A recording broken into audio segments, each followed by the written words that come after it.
Each Monday during the NHL season, Rob Mixer takes a look at the biggest storylines from the hockey week that was.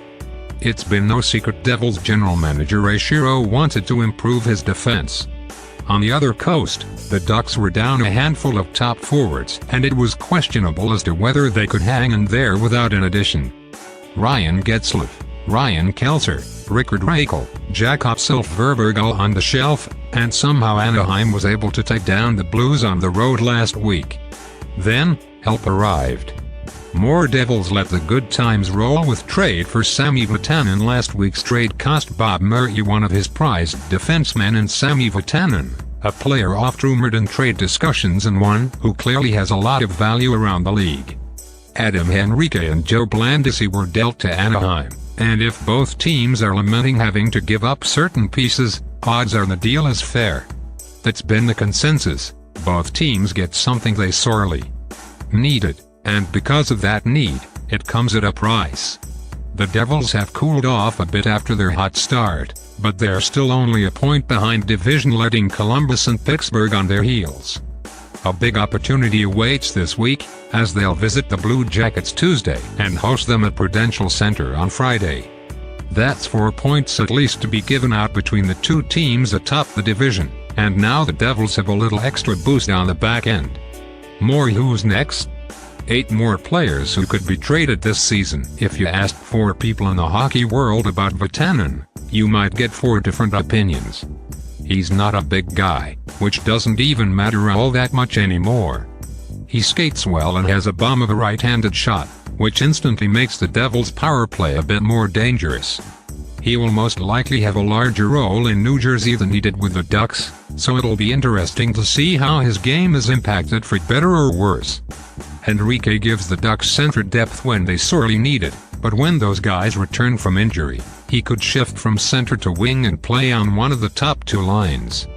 That's an Anaheim team with plenty of weapons up front if it can stay healthy. SN exclusive GM Ray Shero talks Devils turnaround, Taylor Hall's evolution. Oh no, listen. Stuff happens. When the Oilers are struggling, which they've done a lot over the last decade, and their stars are slumping, the vitriol comes out from the Edmonton media. Connor McDavid hasn't been exempt from it, either, as the temperature continues to rise and pressure mounts for an Oilers team that should not be nearly as awful as it's been. And when something happens like Chris Russell's accidental snipe into his own net, everything becomes magnified. You know how it goes, right? Only this would happen right now. Well, at least they put it into a net. Whatever. The Oilers have a ton of problems, but a guy firing a puck into his own net in late November isn't one of them. Did he screw up? Absolutely. Did it cost the Oilers the game? Sure did. But the Oilers aren't getting anywhere near the West playoff picture if they aren't better defensively, which is where Russell can actually be faulted, because he's not a great defender. They've allowed 92 goals in 27 games, an average that looks better if you are starting pitcher. More Oilers. Todd McClellan defends Chris Russell in wake of blunder. Battle of Alberta. Weird. Speaking of the Oilers, they nearly blew a 6-1 lead Saturday night in their latest meeting with the Flames. Calgary is a weird team in its own right, but the Oilers almost rewrote the book on legendary collapses at the Saddledome. The Flames came back to make it a 65 game with 6 minutes left, then they got a power play. Gulp. The Oilers killed it off and, in a poetically perfect twist, got an insurance goal when Calgary's TJ Brodie inadvertently tipped the puck into his own net trying to break up a 2-on-1. Edmonton and Calgary are 5 points apart, with the former sitting 6 points back of the Canucks for the final playoff spot in the West. There's plenty of time for the Battle of Alberta to get mega weird between now and the end of the season. Wouldn't it be something if one of the last postseason spots came down to these two? More on the NHL's tired obsession with rivalries. Buffalo. Oh, no, Buffalo. You have to feel for Phil Housley here. The Sabres have too many good players to be sitting with 6 wins 6 on December 4th. That's almost impossible to process. Sure, their defense needs a ton of work, but they have forwards who can score and their goaltender is at least competent enough to be competitive. And for whatever reason, it's been a horrific to start the season.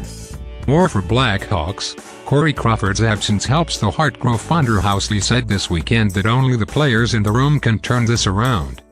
They have a choice to make, he said, as to whether they want to continue down this path or try and get the train back on the tracks.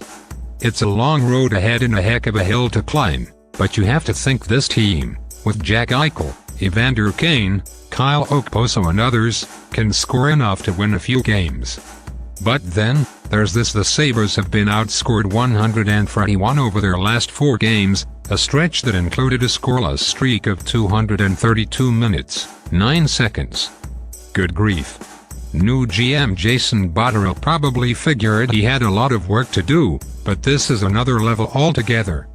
A new report Sunday indicated that Buffalo has a handful of players available for trade, and not surprisingly, the list of untouchable players is apparently significantly smaller than the list of those who are on the market. We'll see where this goes, but it sucks for the die-hard hockey fans in Buffalo.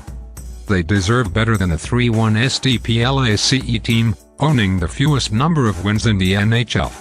More the Hall of Fame case for Marguerite Norris, NHL's First Lady of Hockey. Bad times in the East. The Red Wings got crushed by the Canadiens last week, and it was a historic drubbing for a proud franchise. Canadiens dropped 10 goals on the Red Wings, the second time in as many seasons Montreal has scored 10 goals in a game. They also did so in 201,617 against the Avalanche. It goes both ways, too. The Blue Jackets smoked the Canadiens 100-0. 2016, at Nationwide Arena, and poor Al Montoya, currently injured, was left in for all 10 goals by former Montreal head coach Michel Therrien. Oof. The Flyers have lost 10 straight, and Wells Fargo Center has been filled with "Fire Hextall" chants lately. GM Ron Hextall, who took a big leap in hiring Hextall away from a Sophie job at the University of North Dakota, has publicly stood by his head coach, and it doesn't seem as though a change is coming in Philadelphia. Just another boring week in the league.